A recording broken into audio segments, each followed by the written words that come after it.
Honorable Speaker, Sir, a national digital library for children and adolescents will be set up for facilitating availability of quality books across geographics, languages, and levels and device easy accessibility.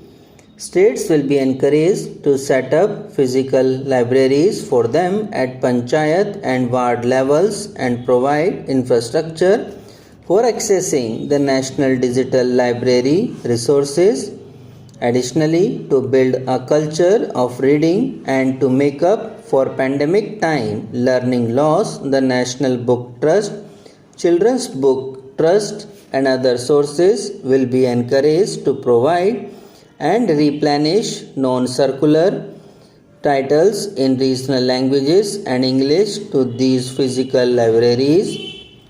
Collaboration with NGOs that work in literacy will also be a part of this initiative to inculcate financial literacy. Financial sector, regulators, and organizations will be encouraged to provide age-appropriate reading material to these libraries.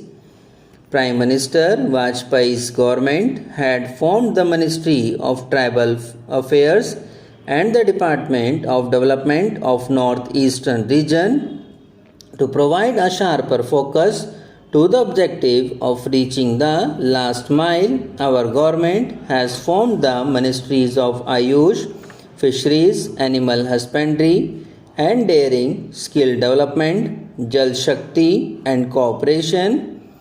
Building on the success of the Aspirational Districts program, the government has recently launched the Aspirational Blocks program covering 500 blocks for saturation of essential government services across multiple domains such as health, nutrition, education, agriculture, water resources, financial inclusion, skill development, and basic infrastructure to improve socio-economic conditions of the particularly vulnerable tribal groups.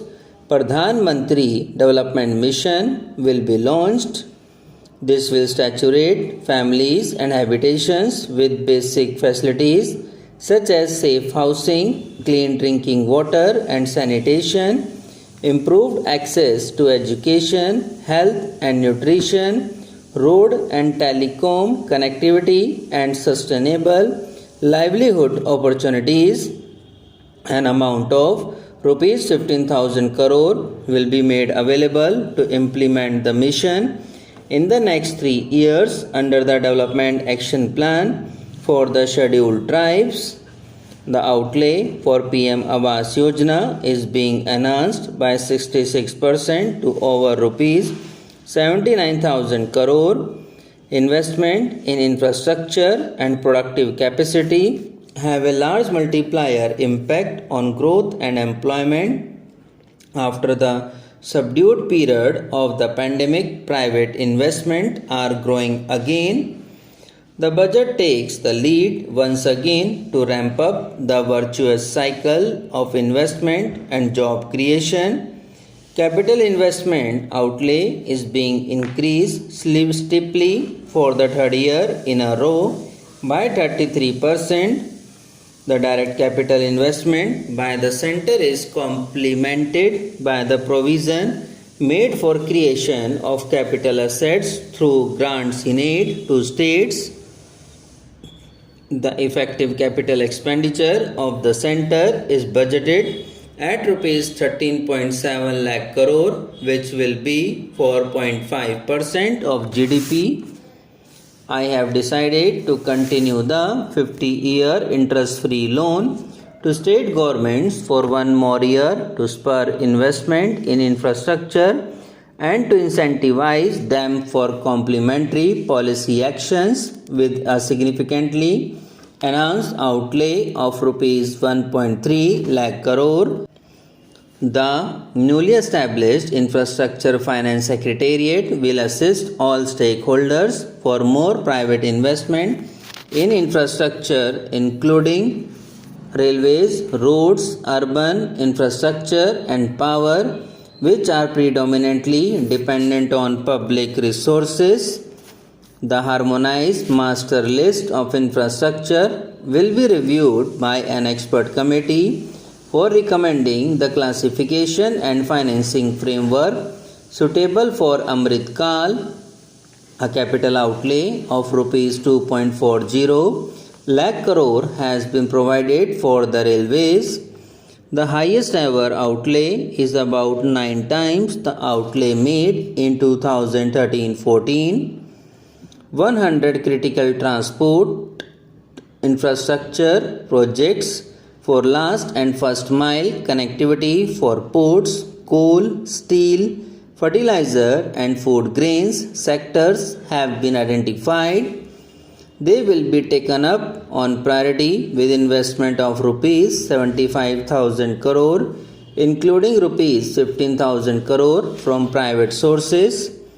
50 additional airports, heliports, water acrodromes and advanced landing grounds will be revived for improving regional air connectivity.